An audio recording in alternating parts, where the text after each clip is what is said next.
2016, 2017, 2018 3 business సమ్మిట్లు కూడా నేను attend అయ్యాను సార్.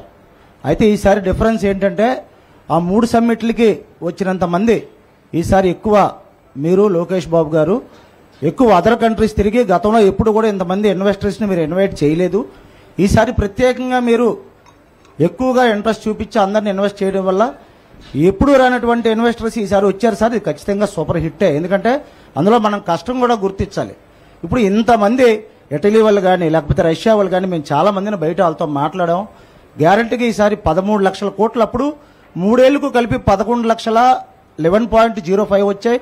1837 MOU జరిగాయి సార్. ఆ 3 years కలిపి 16, 17, 18.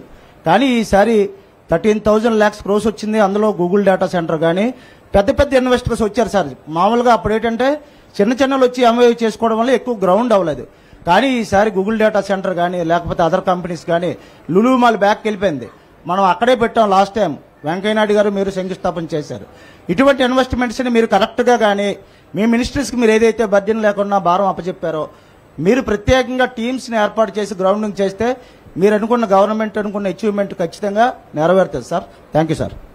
ఇప్పుడు మీరు చెప్పిన దానిపైన స్పీడ్ ఆఫ్ డూయింగ్ బిజినెస్ ఎట్లుంటుందంటే కన్సర్న్ చూపించేది పన్నుండి లోకేష్ గారు 1 సంవత్సరం కంటే ముందు గూగుల్ హెడ్ క్వార్టర్ పోయి వాళ్ళతో కలిసి వచ్చాడు.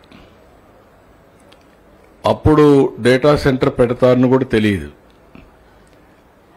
ఏ విధంగా గూగుల్ని పార్ట్నర్ చేయాలి, ఇట్ ఈజ్ ఇన్నోవేటివ్ కంపెనీ. నేను ఒరిజినల్గా మీరు చూస్తే 98 మైక్రోసాఫ్ట్ తెచ్చాను. అది 98లో హైదరాబాద్కు వచ్చింది. ఆ రోజు గూగుల్ పుట్టింది. అప్పుడే స్టార్టప్ కంపెనీ, ఆ సంవత్సరమే స్టార్ట్ చేశారు. ఇప్పుడు Google is a creative company. AI కానీ వీటన్నిటిలో చాలా ఫాస్ట్గా వెళ్తున్నారు. వారు లోకేష్ గారు పోయి వచ్చిన తర్వాత ఇటీవల వాళ్ళకి ఆలోచన వస్తే ఇండియా మొత్తం చూస్తే they are having some concerns. ఒకటి సీ కేబుల్ రావాలి, 2 ట్యాక్స్ మళ్ళా ఎప్పుడైనా పెంచేసి అలాంటి లేకుండా ఉండాలి. ఇలాంటి కొన్ని కన్సర్న్స్ ఉంటే నేను గవర్నమెంట్ ఆఫ్ ఇండియాతో మాట్లాడి అవన్నీ క్లియర్ చేయించాం. దాంతో first time $15 billion after economic reforms. This is the biggest investment. They promised, they announced, within 5 years they are going to execute the project. 2 RCR Mittal.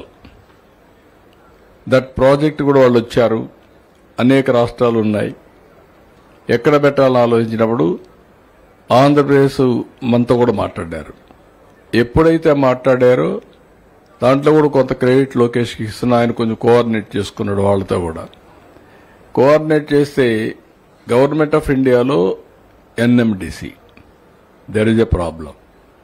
NMDC ఏమంటారంటే మేము ఇస్తాం, material ఇస్తాం, కానీ by రోడ్డో ట్రైన్లో తీసుకొస్తామంటే వాళ్ళేమరి పైప్లో స్లరీ రూపేణ తీసుకొస్తే పొల్యూషన్ ఉండదు, మాకు కాస్ట్ తగ్గుస్తుందని అడిగారు. ఇది మన డిపార్ట్మెంట్ టిపికల్గా ఉంటాయి.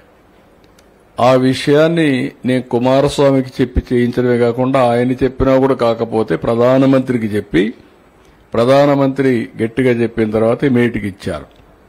ఆ తర్వాత ల్యాండ్ ఎక్విజిషన్ చేశాం. ఆ తర్వాత ఎన్విరాన్మెంట్ క్లియరెన్స్ అన్నీ కూడా చరిత్రలో ఎప్పుడూ జరగని స్పీడ్లో చేయించాం. ఇది ఇండస్ట్రీ ఆర్సీఆర్ మిత్తల్ది, నాది కాదు. నేను గవర్నమెంట్లో ఉన్నా. గవర్నమెంట్లో ఉన్నప్పుడు నాకెందుకు వచ్చింది అనుకుంటే పని కాదు.